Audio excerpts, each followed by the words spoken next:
ఒకదానమ్మట ఒకటి ఒక ఆహారం ఇచ్చారు కదా, అప్పటికన్నా ఒకే దేవుడు ఇంత శక్తి కలిగిన అర్థం చేసుకోవాలి కదా. కానీ అక్కడతో ఆగలేదంట వాళ్ళు. మాటి మాటికి ఎన్నో మారులు ఆయన ఏం చేశారంట, దుఃఖ పెట్టారంట.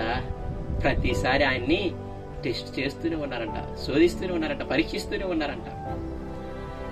ఈ మాటలు మీరు ఆలోచించండి.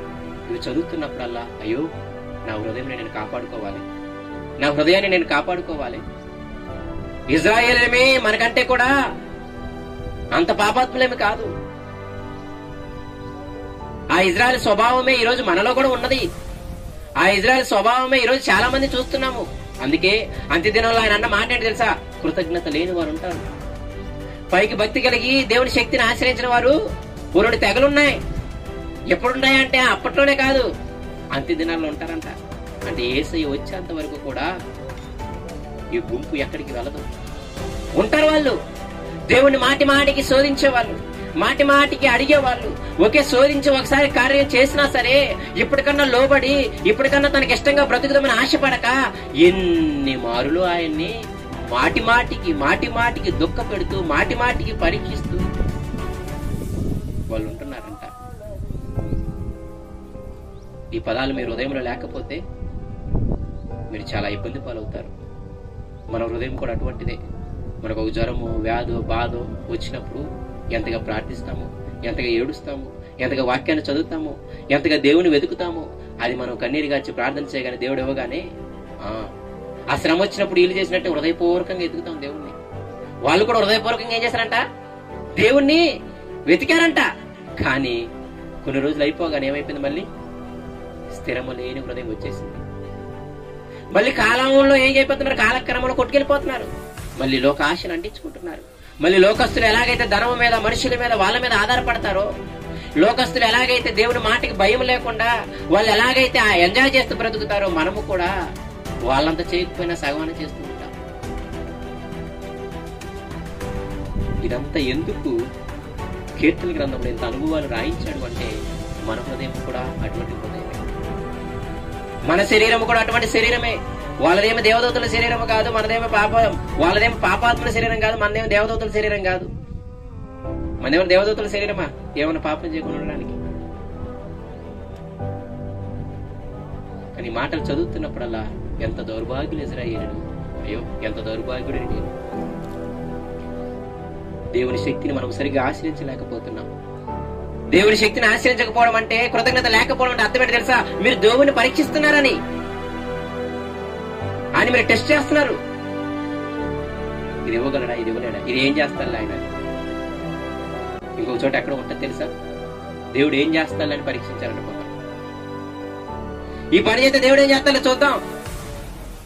యెషయా గ్రంథంలో ఎక్కడ ఉంటుంది, నాకు ఆ సందర్భం గుర్తు రాలేదు. కానీ వాళ్ళు ఎలా అంటారు తెలుసా, ఇప్పుడు ఈ పని చేస్తే ఏం చేస్తాడో చూద్దాం.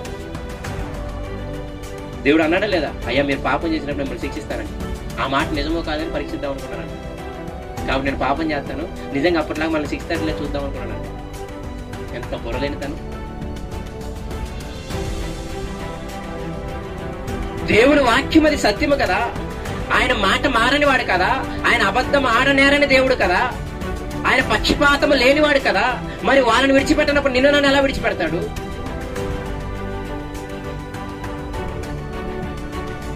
దేవుణ్ణి పరీక్షించడానికి ఎప్పుడు పూనుకోమాకండి. ఆయన మాటలను పరీక్షించడానికి ఎప్పుడు పూనుకోమాకండి. ఆయన ఎలా బ్రతకమన్నాడు అలా బ్రతకడమే, ఆయన ఎలా బ్రతకొద్దు అన్నాడు అలా బ్రతకకుండా ఉండటమే. దీన్ని ఎవరైతే గుడ్డిగా నమ్ముతారో వాళ్ళని దేవుడు ఎప్పుడు కాపాడుతూ ఉంటాడు. మీరందరూ భక్తులు. అబ్రాహాము విశ్వాసులకు తండ్రి ఒకటే కారణం, అప్పుడు దాకా విగ్రహం చేసుకుంటున్నవాడు, అసలు యెహోవా అంటే తెలియని వాడు. కానీ ప్రత్యక్షమయ్యి నా కోసం వచ్చానగానే మారు మాట మాట్లాడకుండా వచ్చేసాడు. దానికి అబ్రాహాము విశ్వాసులకు తండ్రి. పరీక్షించిన వాడిని ఒకే ఇష్టపడతాడేమో కానీ అంతగా ఇష్టపడాడు. అబ్రాహాము పరీక్షించలేదు. అబ్రాహాము విగ్రహారాధన చేస్తున్నాడు కదా, విగ్రహం అమ్ముకునేవాడు కదా. అంతకుముందు యెహోవా దేవుడు తెలియదు ఆయనకి. కానీ స్వరం వినపడంగానే ఎలా తన బంధువుల్ని తమ ఊరిని వదిలిపెట్టి వెళ్ళిపోయాడు. ఆ విశ్వాసం చూసారా, దాన్ని తండ్రి చేసింది. ఎందుకు తోమాని, ఇదిగో నువ్వు ఒక్కలో పొడిచి చూసావు, కానీ చూసి నమ్మిన వారి కంటే అర్థం ఏమర్థమవుతుంది? దేవుని మాటల్ని ఆయన చెప్పినప్పుడు ఎమ్మట రావటం అనేది మనల్ని ఏం చేస్తుందంటే ఆయన పరీక్షించకుండా చేస్తుంది, మనం పాపం చేయకుండా చేస్తుంది, మనల్ని ఆశీర్వదించేలా చేస్తుంది. లోతు కూడా చూడండి, తడు చేయడానికి నిలిపాడు అంతే. మీరు భక్తులందరినీ చూడండి, ఒక్కసారి దేవుడు స్పృశించగానే, ఆయన మాటలు స్పృశించగానే ఎమ్మట వచ్చిన వాళ్ళనే ఆయన చాలా గొప్ప స్థితిలో ఉంచాడు. పౌలు కూడా ఒకసారి దర్శించాడు, పౌలుని కూడా డబ్బులు మార్పు వచ్చేసాడు. ఎందుకు నేను ఇవన్నీ చెబుతున్నాను అంటే ఆయన పరీక్షించడానికి మనం ఊరుకోకూడదు. ఎందుకంటే ఆల్రెడీ చేశాడు కదా. ఏమని పరీక్షిస్తావు చెప్పు? ఆయనకి అంత సినిమా ఉందా, అంత సర్వశక్తితనం ఉందా, ఆయనకి అంత సర్వాధికారం ఉందంటే మరి ఐగుప్తుల గురించి చేసింది అందుకే. ఐగుప్తులు ఆ చరిత్రలు రాసింది ఎందుకంటే అందుకోసమే. లైట్ ఎక్కువ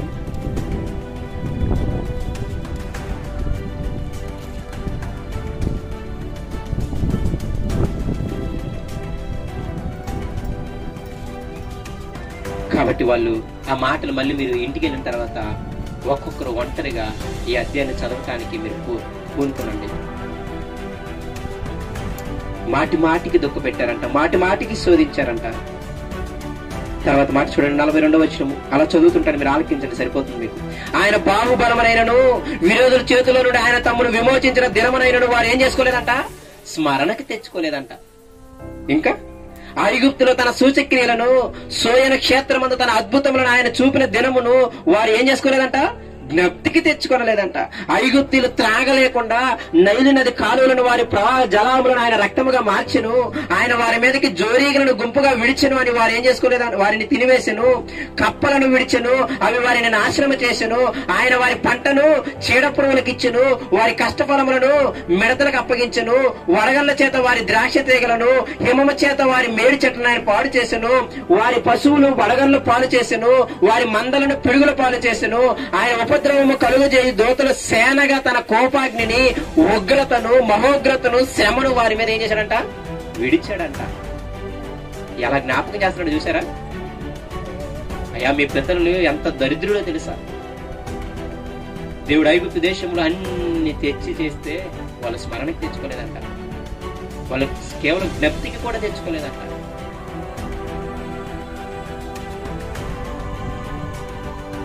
ఆ మాట చూసారా? 49వ వచనం.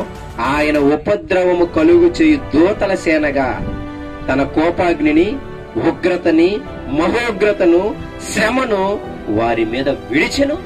ఐగుప్తు మీద ఆయన వాళ్ళకి ఎలా కనపడ్డాడు తెలుసా? వామ్మో, ఉగ్రత మోసుకొచ్చే ఒక దూతల సైన్యంగా వాళ్ళకి కనపడ్డాడంట. మాట మళ్ళీ చదవండి కావాలంటే. ఆయన ఉపద్రవము కలుగు చేయు దూతల సేనగా. ఆ దేవుడు ఎటువంటి వాడంటే మంచి శ్రమల పాలు చేసే ఒక దోతల మీద పడుతుంది చూడు, ఒక గుంపు. అలా కనపడ్డాడంట వాళ్ళకి. కనపడి ఏం చేశాడు తెలుసా? ఏం చేశాడు? ఉగ్రత, మహా ఉగ్రత, శ్రమ, ఎన్ని పదాలు వాడాడు చూసారా? అన్ని కళ్ళారా చూశారు ఇజ్రాయేలు. కానీ జ్ఞాపకం తెచ్చుకోలేదు, కానీ స్మరణకు తెచ్చుకోలేదు. ఎందుకు చెబుతున్నాడంటే వాళ్ళు పరీక్షించింది అంత దౌర్భాగ్యుల్లో చూడండి, వాళ్ళు పరీక్షించింది ఎంత మహోన్నతంలో చూడండి, వాళ్ళు పరీక్షించింది ఎంత బలము కలిగిన వాడినో చూడండి, వాళ్ళు పరీక్షించింది ఎంత సర్వశక్తిమంతున్నో చూడండి, వాళ్ళు పరీక్షించింది ఎంత సర్వాధికారిని మీరు చూడండి అని చెప్పడానికి అన్ని